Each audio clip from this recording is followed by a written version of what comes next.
Yo, what's going on YouTube? It is the one, the only, the Mega Character, and here today, you guys, bringing you a different kind of video. Today, we are actually talking about the UPA, otherwise known as the Universal Pokemon Association Season 2. Now, we did our draft, and that was all fun and good. Your boy over here was making sure everything was going smooth with the draft, so he wasn't paying attention to his draft picks per se. So our team ain't the best. I'm not gonna lie. It's looking kind of shady, but there's some trades we got in the works. There's some stuff we can do. There's definitely some options we got, but for right now, honestly, the team ain't that bad. So I'm gonna go ahead, and this video is just gonna be recapping what I drafted and kind of why I drafted it and all that. Now, so if you like it, all that fun stuff, UPA hype, all that. Battles will begin in 2 weeks, guys. So get ready to support your favorite coaches. Alright, so the first Pokemon that we drafted was actually our franchise pick. Now, each team got a franchise pick, which means that from their team from last season, they could pick one Pokemon. If you give me 1 second, guys. Yep, okay. We could pick one Pokemon to save over and bring over to Season 2 that we wanted to keep. Now, basically, what I saw a lot of coaches doing, Mega Gardevoir was saved, Florges was saved. Togekiss, I believe, was saved. I'm not 100% on that. But basically, I saw a lot of fairy types getting saved. So there wasn't a lot left for... So, and as I was going through my franchise picks, I was like, fairy is a good typing, but I want somebody who's diverse. But it turns out Slurpuff from last season fits both of those requirements. Because if you look at Slurpuff's stats, it's 80 and 85. So, that does definitely give me the versatility I want. Plus, it gives me the Pokemon that I want. It gives me a fairy typing. I want fairy just because it's such a good offensive typing. Plus, a boost with Slurpuff is things like Calm Mind or Belly Drum. Cotton Guard if you want to be that guy. It gets physical or special either way. Heal Bell, Aromatherapy. It can be support if you want to run it that way. There's definitely a lot of different ways you could play with a Slurpuff, so it's definitely nice to have him back for Season 2, all that fun stuff. Now, on to our actual draft picks. First up, in Tier 1, I wanted a strong-hitting Pokemon that I haven't really used this Pokemon before, because it's just not my thing. It's not my thing to sit and use. However, this is just a Pokemon that I sat there, I was like, you know what, I could see myself using it for a little bit, and needs where it needs to be, and that is Landorus Incarnate. Now, I know what you're thinking, oh, that's an Uber. Basically, we go off of the GBA tierings, and we actually might change that for Season 3, spoiler alert, but for Season 2, for all intensive purposes, and Season 1, we went off of the GBA tierings, which allows Landorus Incarnate, due to its quad weakness to ice. People believe that it can be handled, so we allowed it. Now, I decided to scoop him up just because he hits hard. We all know the power of Sheer Force Life Orb. His move pool is good on both sides of the spectrum. If you can clearly see, he's got Earthquake, Earth Power, Rock Slide, Sludge Wave, Stone Edge, Swords Dance, U-Turn. He's got it on both sides of the spectrum, so we can run it how we need to run it per week. And that's the thing with my draft, is I wanted to be diverse. And diversity is always my main thing. Now, our Tier 2 pick was not maybe a mon that was diverse, but unfortunately, basically, so we had Milotic as our Tier 2 pick. And the whole thing is that the reason we took Milotic was, this was, I believe, like our 7th draft pick overall. And the reason we took it was because Suicune was taken. And we were hosting, but in round 4, which is exceptionally early for something like this to happen, Gastrodon got taken from us by T-Lord 300. And I cried. I actually physically, I'm pretty sure I muted my mic for a good solid 2 minutes at Assault. But, so, yeah, so unfortunately, I felt like we needed bulky water, and Milotic was just there for the taking. So, I don't know what exactly, I've never used a Milotic, so it's going to be interesting to see how it plays out. Definitely more of a special attacker, obviously. But its special defense is sky high, so that's good. Haze if we want to stop setup. Light screen can be a thing. Toxic can be a thing. Return can be a thing. There's definitely some options. I gotta play around with it, see if I like it. But I mean, my low deck, I'm more than happy to welcome you to the squad. It's just Gastrodon. Gastrodon could have been there. So next up, we have Tier 3 picks. We get 2 picks in Tier 3. And our first Tier 3 pick is actually a returning member to the squad. Please give it up for Toxicroak. The MVP is back. Well, he wasn't really an MVP, but I consider him an MVP because of the work he was able to put in Season 1. A lot of things, people underestimated Toxicroak in a lot of situations, and he was able to come out with the kills. For example, Mega Gardevoir died to Toxicroak. That's something you would never think about, but Choice Scarf gave us that edge. And Choice Scarf is definitely an option, but here's the thing this season that I definitely want to look at is a special Toxicroak when the need arises. It gets Dark Pulse, it gets Focus Blast, it gets... Okay, so I'm not going to lie, its special move pool is kind of limited. It's really, really limited. But honestly, it's just one of those mons that I sat there, I was like, you know, I can rely on this mon, I can work with it, and I know how it runs. So that's why we scooped up Toxicroak. Now, our next Tier 3 pick was a mon I wanted to scoop up in Season 1. However, he got sniped from us. But this season, we were able to take him back, and that is Crocodile. Now, Crocodile, if you don't know what he does, he's not somebody you want to face. Choice Scarf Moxie is a very common thing. However, Intimidate can be worked with. And Anger Point, if you can make that work, if you can make Anger Point work, you're a god.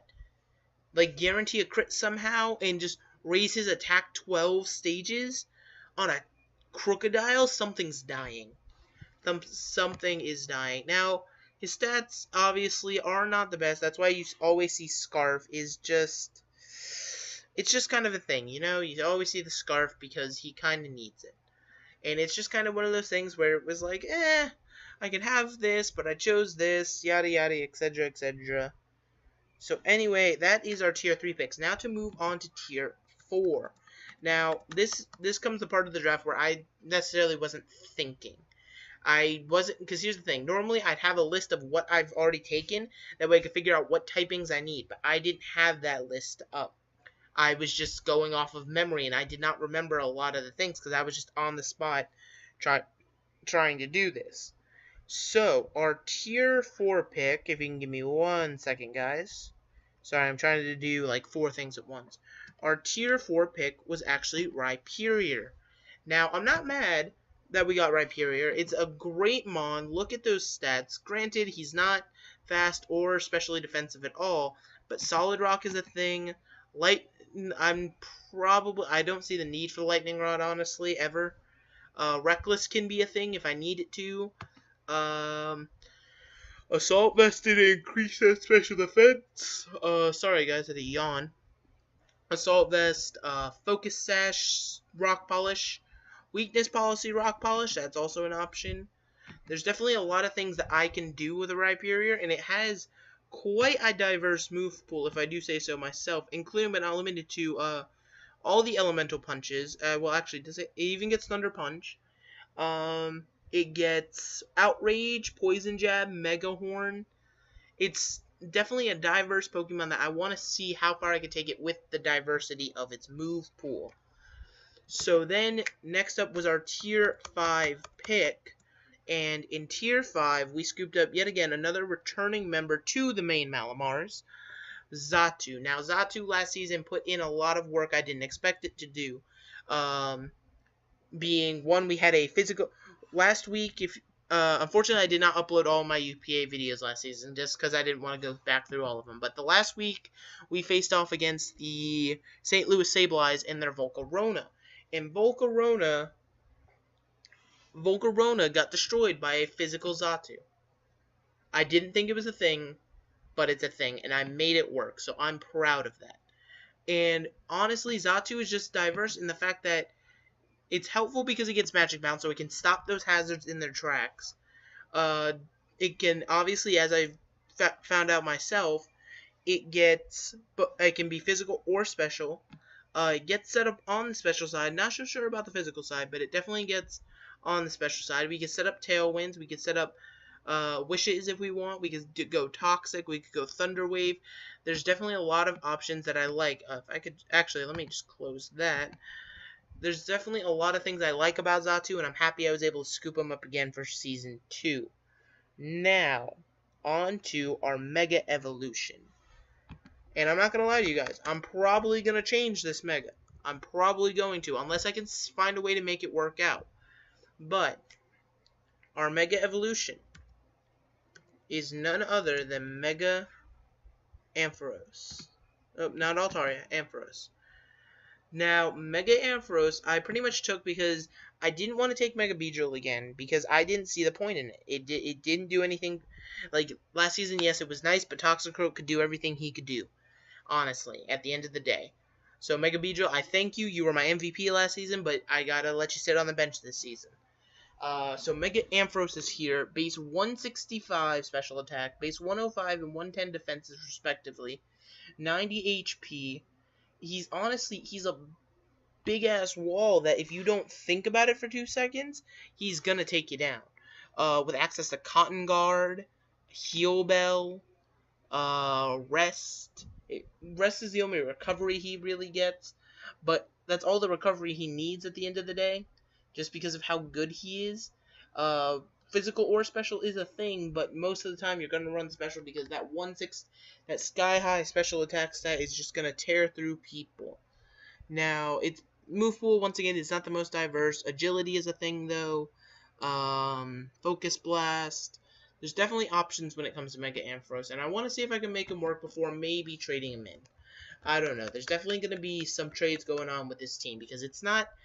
I don't like it that much right now, but who knows? It might grow on me. It might grow on me. Now, on to our 4 free picks, which actually we already listed one of our free picks being Slurpuff. That's where the franchise pick falls. It falls to your free pick. Now, we had 3 free picks. We had one from Tier 1, one from Tier 2, one from Tier 3. From Tier 1, we've had a Pokemon. Now, I've said diversity a lot this video because diversity is important to me. It's what I feed off of. It's how I operate. And I think this is the most diverse Pokemon in the metagame, Mew. We were able to get our hands on Mew this season, which I want you to know from last season onwards, I sat there thinking, I want this Mew. I really, really want this Mew. Because just look at all of these moves. Just look at all of these moves, and in each and every move it's viable somewhere, some way, somewhere. Mew can be bulky, Mew can be offensive, Mew can be physically offensive, Mew can be physically defensive. It just imagine a way a Mew can be. It can be that way.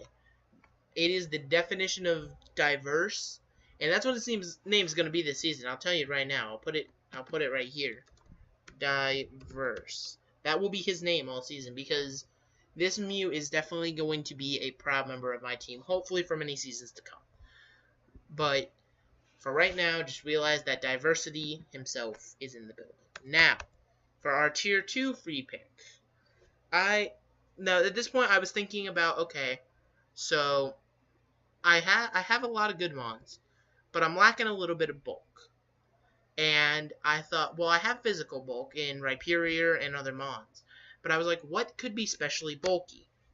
And Goodra fit the bill. Look at Goodra's special defense.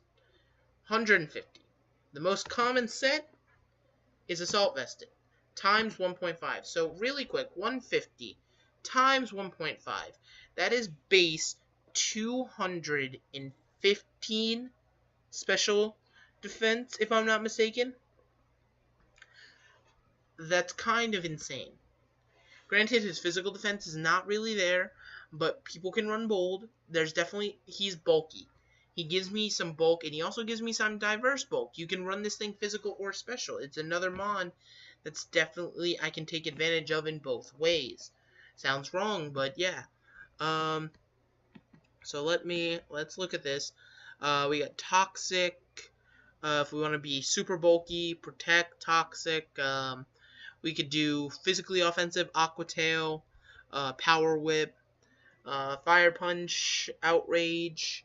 Because unfortunately, it does not get Dragon Claw. That's one of the few downsides to Goodra. He does not get Dragon Claw, so you have to lock yourself into Outrage. Rock Slide if you want to be physically. Now, if you want to be specially, you have Thunder, Sludge Bomb, Sludge Wave, Ice Beam. It makes it good for other dragons. Draco Meteor, Dragon Pulse. It's definitely diverse. And then to wrap it all up, a tier 3 free pick, who is once again returning from the proud members of Season 1 main Malamars, and that is Blade. Blade definitely put in a lot of work last season. I liked it, but the only thing I do not like about Blade is that each week I found myself running, every time that he would come, it would be the same exact set. It would never change. So maybe this season I could try to change it up, or maybe he's just not the mon for me. I don't know. But Doublade is here as of right now, and that is all 11 of our mons for Season 2. We have a bit of a ground type weakness, we have a bit of an ice type weakness, but I'm sure that we can resolve those with maybe a few trades, maybe a few this, that, and the other. So yeah, if you guys like this and hope you enjoyed all that fun stuff, I'm going to head up out of here, and remember, in 2 weeks' time, the UPA Season 2 will begin. So, make sure that you are hyped and you are supporting your favorite team. I probably won't leave a link to all the teams. That's a lot of teams. You know what? I'll leave a link to all the teams because I love you guys. Anyway, with that, I'm out of here.